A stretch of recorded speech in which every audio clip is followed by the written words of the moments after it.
Bishop Ụka Anglican na Diocese Agụata Right Reverend Samuel Ezeofor ekwugo na okwukwe dị oke mkpa maka otuto nakwa aganiru nke ime mmụọ.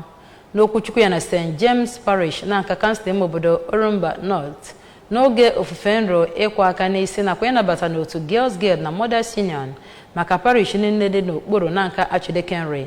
Bishop Ezeofor onye mere ka amata mkpa ọ dị inyefegha ebumnobi nke Chineke site n'ọgbọ ruo n'ọgbọ nakwa ịkwalite alaeze nke Chineke.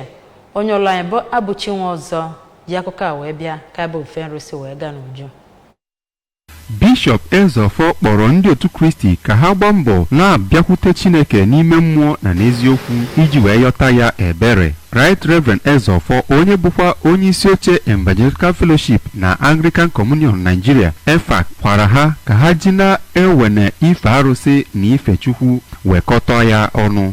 N'okwu nke ya, onye Archdeacon nke Nanka Archdeaconry nakwa Vicar nke St. James Parish Nanka Venerable Ifeanyi Mgbemena kọwara ọbịbịa bishọp ahụ dịka nke ga-abawanye okwukwe nke ndị otu Kristi bi ebe ahụ.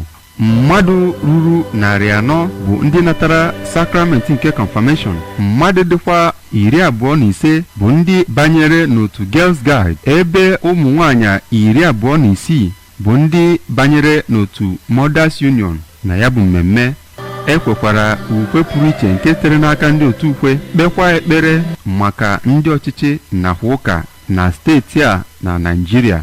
Onye president ka Agụata Diocese Women's Ministry Oriakụ Chinyere Ezeofor nakwa ndị ọrụ ya bụ diocese na ndị ọzọ ga bụ ndị bịara ya bụ mmemme.